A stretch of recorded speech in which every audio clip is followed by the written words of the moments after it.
Neama, thanks for being with us here, and I just have to give kudos to you for being so available today. This is historic. All right, let's start with some of the questions I'm getting from viewers and family and friends. Is Donald Trump going to jail, Neama?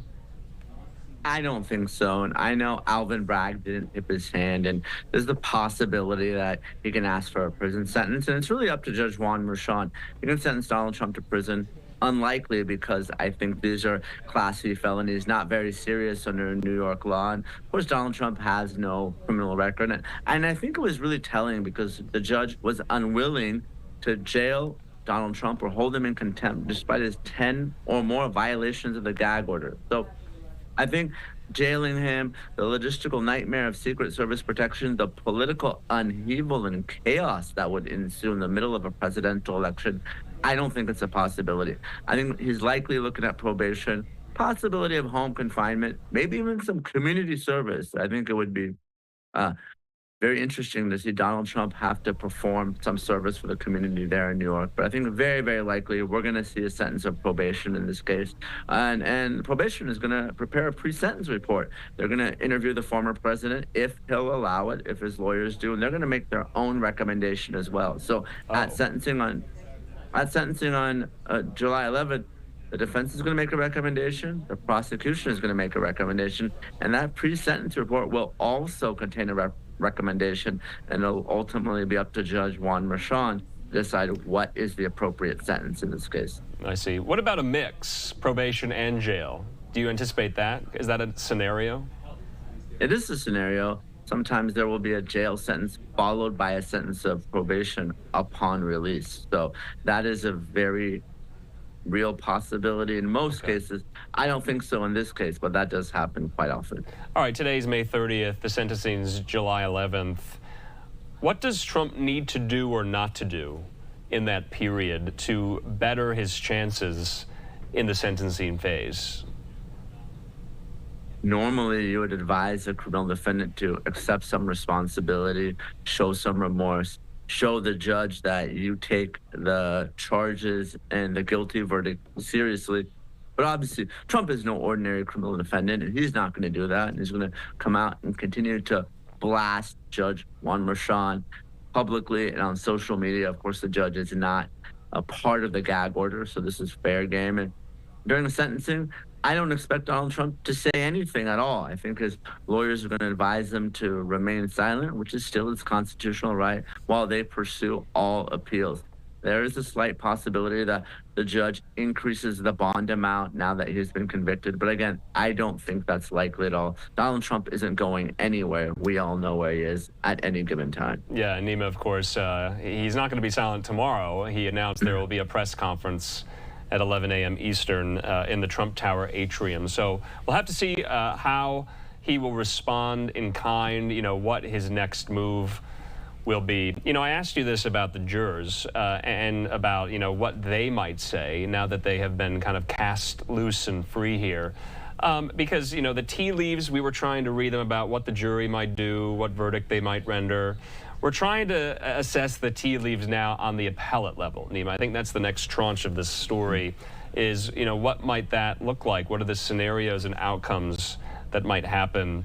Say a juror, and we're getting into hypothetical territory here. Say a juror writes a book, gives a TV interview, talks about the case at length.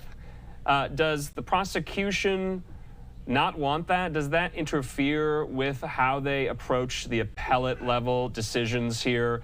Would they prefer the jurors just keep quiet? No question, Andrew. The prosecution wants the jurors to go home and never talk about this case again because they may say something that may put the verdict at issue. Sort of a recent case, not so recent, but recent here in California is the Scott Peterson case. He, of course, was convicted of killing his wife, Lacey, and his unborn child. And there was a juror that wrote a book about the case and went on one of those tours. And she said some things that showed that maybe she was less than truthful during her jury selection process. And something similar also came up in the Derek Chauvin case when he was convicted of killing George Floyd. There was a juror there that maybe wasn't as truthful as he should have been regarding some of his BLM and other political rallies that he attended. So whenever a juror says something, it may be something that questions the veracity of what they said during jury selection, which Okay. may create an appellate issue, or they may bring in an outside influencer, some unconstitutional issue that was raised during the deliberations. And if that happens, and the defense can get a declaration from that juror or a statement under oath, then we may have to start this whole thing all over. Okay, so more hypotheticals, because this hasn't happened yet. Say you have one of the 12 jurors in one of these interviews, a kind of ex post facto, we learn that they are anti-Trump, or that they, voted for Biden, or that they posted on social media that they don't like the former president, and it didn't come out during the jury selection process. Is that a nail in the coffin of the prosecution? I don't think so, unless they perjured themselves during voir dire or jury selection. If they outright lied to the court and it's established that that lie was prejudicial, then maybe, just maybe. But that's a very difficult burden for the defense to meet. You would think that most jurors would be answering questions truthfully. And frankly, these are two very well-funded teams that did a lot of research on these potential jurors. So if there's someone out there that's very anti-Trump or doing a lot of work for President Biden or any Democrat anywhere, that's frankly something that the parties would have caught beforehand, and we wouldn't have reached this point. So Todd Blanche, the lead defense counsel for Trump, he'll be appearing on the Fox News channel tonight with Jesse Waters in prime time. If you're part of this team that has such a loss, what are you going through? How do you get up tomorrow morning knowing that this was such a resounding loss? It's a tremendous defeat, and Todd Blanche has to be really licking his wounds here. And look, I've lost cases. Any lawyer that's tried cases has lost. So, and sometimes you take the tough case, and this was not an easy case to defend. I think the challenge with Blanche, though, will be that I think it's just a matter of time before Donald Trump blames him for this loss. There were reports that he was not happy with him and how aggressive he was. And you and I have talked repeatedly about the strategic legal errors that I think Blanche and the defense team made. Now, I'm not saying this case was winnable, but I think he lost a lot of credibility with the jurors in his opening statement, as well as his closing arguments. There were things that he said that he didn't deliver on and were just outright untrue. And then I know the president didn't think that he was aggressive enough with respect to Michael Cohen, but maybe it wouldn't have mattered because this case ended up not being about Cohen at all, but about Trump, Pecker, and others. I asked our last legal guest, and I'm going to ask you this now. In hindsight, do Stormy Daniels and Michael Cohen come out better as witnesses? The conventional wisdom was they were completely non-credible, that one is a former porn star, the other is a convicted felon himself. Is that conventional wisdom still true? Or, in hindsight, were they beneficial to the prosecution as witnesses? Were they not so disreputable? I think both are true. I think, you're still talking about a former porn star that had an affair with a married man and was paid not to tell her story. And Michael Cohen, I mean, we've gone through all the lies and his felony conviction, but I think there probably is some vindication now that they took former President Donald Trump down with them. I think they thought that they took the fall for this and they came out looking bad when really he was involved in this sordid, scandalous affair. And now, just like Michael Cohen, Donald Trump is also a convicted felon. Maybe he won't be doing time for it, but they're one and the same, essentially. Wow. Neama, did you watch the Alvin Bragg press conference with his team of prosecutors behind him? If you did, what did you make of it? You had indicated that it was going to be somewhat of a victory lap, and it was. But what did you make of Bragg's demeanor, about his tone, about whether or not he was kind of happy that he brought the case, or that this was satisfied or justified here? You and I have talked about the risk of bringing such a novel legal strategy to prosecution here. What did you make of it? I thought he was a little bit more subdued than I thought he would be. And let's not forget, every prosecutor in this country is either elected or appointed by someone who is. So many of them have political aspirations. And, when you're talking about rank and file career civil servants, the heads of the office often aren't like that because they have to talk to voters and raise money and do all the things that Donald Trump and Joe Biden have to do. And I think it was a stark contrast between Letitia James, who, of course, sued Trump civilly and won, both before, during, and after the trial. She was just very different, and in Yeah. some ways boasting about the victory. Yeah. And I have to really give credit to Bragg for not only bringing this very difficult case and proving it. I wasn't quite certain he would get there, and you and I have talked about that, but he really took the high road and was somewhat of a gracious winner this evening. So Okay. good for him. I think, a lot of folks might have, wanted to pop champagne bottles, but he really said the right things. And I think folks are going to have a lot more respect for him because of how he handled himself, both during this trial and after this press conference. No, to your point, though, and this is my just kind of assessment, he did seem to maintain somewhat of a low profile throughout the whole course of this, which I was not expecting. I thought he was going to be front and center with his team of prosecutors in the courtroom each and every day. But if you're a district attorney, this is not the only matter that you have before you, no matter, and especially being in New York City, one of the biggest jurisdictions in the country. Neama, while we have you, let's talk about some of the political ramifications of the conviction, and that is Trump's eligibility to vote in the presidential election. Our Fox producers have told me that as long as Trump is not incarcerated on Election Day, he will be eligible to vote in the election. Does that stand up here? Potentially, yes. Each state has its own laws with respect to voting and voting rights. And generally speaking, in the state of Florida, that is my understanding of, well, as long as you're not in custody, you can vote. And of course, he can, in the very unlikely event that he's pardoned, he would also regain his right to vote as well. All right, Neama, July 11th will be here before we know it, and then the prosecution and the defense will issue their sentencing recommendations here, and the former president will be on the campaign trail now that he has been, kind of cut loose from this. He had to be there each and every day. They were off on Wednesdays. As we speak, he's at a fundraiser tonight there, so it does seem like business as usual. But let's talk about the other legal problems he has facing him. We talked about them earlier in Georgia and in D.C. and Florida. I think the conventional wisdom is, and the reporting is, that none of those three are getting to trial anytime soon before the election here. So is there a scenario, is there a universe in which this is it? This could be the only case indictment against Trump to go to trial, to have a conviction secured, and that's it? I think that's a very real possibility, Andrew. Regardless of what happened today, I think statistically, if you look at the polls, Donald Trump is still the front runner. He is an enigma.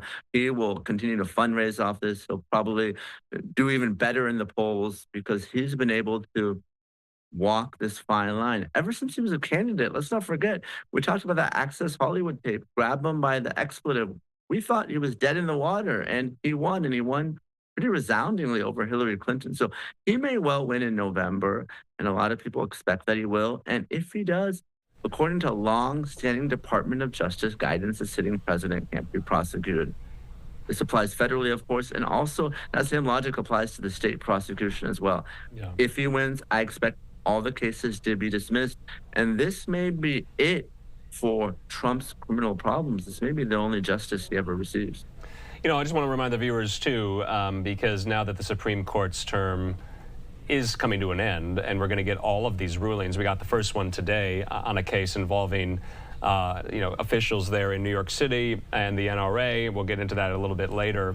We're waiting this question on presidential immunity, this ruling, this decision as well. That's going to be in the docket. We don't know when it's coming, of course. Usually these major cases of import happen later in the month of June, and so I would imagine that maybe it's coming then. But that's going to be another update in the Trump legal saga here. It is an answer on that question. It could reshape the presidential race as well.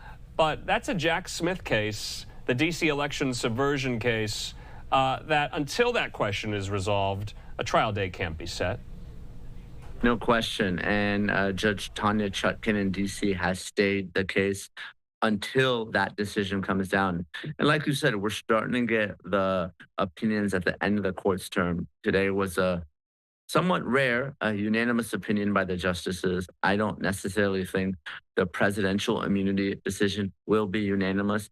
I think based on precedent, and there's not a whole lot of precedent, really, the primary case is United States versus Nixon, but historically, there has been immunity for official acts. And I know Donald Trump and his team have argued for absolute immunity for a current or Right. former president. That was rejected by the Court of Appeals. But I do think the justices are going to stick with this rubric of were these official acts, were these personal acts?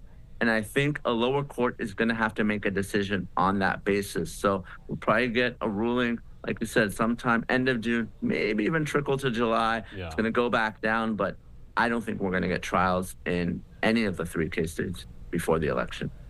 All right, you know, Neama, and just for the viewers, you know, we keep talking in hypotheticals. I keep posing you these hypothetical questions because, you know, it is so uncertain. Yes, so much happened today there in the courtroom in Lower Manhattan, and we've been over it ad nauseum. We're going to be doing this throughout the evening here for viewers who are just coming to us for the first time with this news. Another question I keep getting, Neama, is this question that has popped up now that Trump has been facing all these indictments, and that is whether he has the power to pardon himself if he were to be elected again as president here. Help us make sense of that question. It kind of freaks some people out, to be honest. Can he do that in this case in New York if he were elected president? No, he cannot. This is a state case, so only the head of state of New York, so the governor, would be able to pardon him for these charges. But the presidential immunity, that argument still applies to a sitting U.S. president. And the Office of Legal Counsel of the Department of Justice has historically said sitting president can't be prosecuted. So whether it's self-pardoning, whether it's immunity, that would apply, in my opinion, and in the Justice Department's opinion, to all the pending criminal prosecutions. They would go away. Now, he could still be sued civilly. Okay. And we saw this going back and forth to Bill Clinton and, you know, Paula Jones and sexual harassment. That's how the whole Monica Lewinsky scandal broke. But as far as criminal prosecutions, if Trump is reelected, I believe, and the Justice Department believes, that all of the other cases have to be dismissed. You know, Neama, I just want to remind the viewers, too, I mean, the immunity argument was tried in this case, in the Alvin Bragg indictment and prosecution. I mean, the Trump team tried to, you know, get that question adjudicated in New York, among other kind of last-ditch attempts to forestall a trial. You remember they wanted a change of venue. They wanted the judge to recuse himself, and so much of that. Do you think any of those pretrial motions will kind of surface at the appellate level? I don't think so, and this is why. We can go through them one by one. The first is the change of venue, and I mean, this is a trial the entire world has been watching. There's no person in the United States that doesn't know who Donald Trump is. So whether it's in Manhattan or Albany, New York, as long as the prosecution and defense can get a fair and impartial jury, and that's what the standard is in a change of venue motion. And you know, we litigated these, for instance, when I did defense work in the Enron case, for instance, we made these same arguments.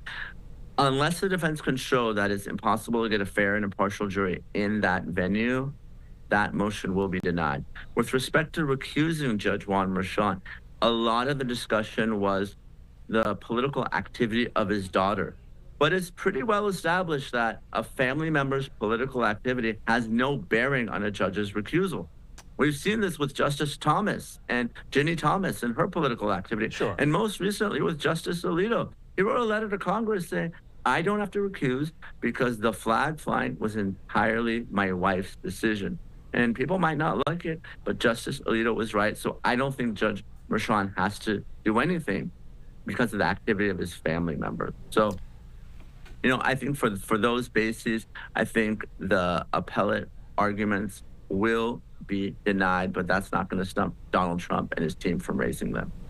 All right, Neama, that was quite the marathon. We're going to leave it at that, though. Before we let you go, where does this story go from here? What do you have your eye on? This was, like I said, quite the marathon of a day in American history, both legally and politically speaking. Where does this go from here? Well, the concern always is that we've really opened up a Pandora's box, and you hear folks talking about us being one of these third world countries that prosecutes our political opponents. So I understand folks are sharing. I understand other people are concerned, right? We started with a lock 'em up and Hillary Clinton and the emails and the servers and the Steele dossier. You know, Hunter Biden is going to trial next week. Again, I think that's a righteous case and one that should be brought. But, you know, is this the beginning of something really terrible in America? Or is this just one former president who broke the law who's being held to the same standard as everyone else? Yeah. I think time will tell. Yeah, you know, you talk about Pandora's box. Are you worried? Do you think, you know, your contemporaries, your colleagues in the legal profession, are you worried essentially that, you know, once Biden is out of office, that a district attorney in Florida or Texas or even in redder states like, you know, Wyoming or Idaho, for example, will bring cases against former presidents? I am. And there was a while, and maybe I've been doing this a long time, that prosecutors were supposed to be held to a higher standard. We didn't see this politicization of the Department of Justice. So, for instance, Alberto Gonzalez was the Attorney General under George Bush, and he actually spoke at my commencement at Harvard Law School. But he faced a lot of pressure because he fired some U.S. attorneys for political reasons because they weren't enforcing criminal cases along the border. Well, obviously, that's a huge issue right now. And at the time, it was such a huge scandal in the Department of Justice that decisions were being made for political reasons. But now you have folks like attorney generals in red states. You have people like Fannie Willis. We've talked about Letitia James that are really more politicians than elected officials. So I hope, both in terms of the electorate, I hope politicians at the DOJ, we are making decisions for the right reasons, the facts and the law, not because we want to enact some sort of vengeance on our political opponent. All right, Neama Rahmani, as always, can't thank you enough. And you name-checked the next trial I think you and I are going to be talking about a lot. That, of course, starts June 3rd there in Los Angeles with Hunter Biden. And so that's going to be quite something as well. That's where you're based. I'm sure we'll be talking about that. Neama, thanks so much. Thanks, Andrew. We'll talk soon.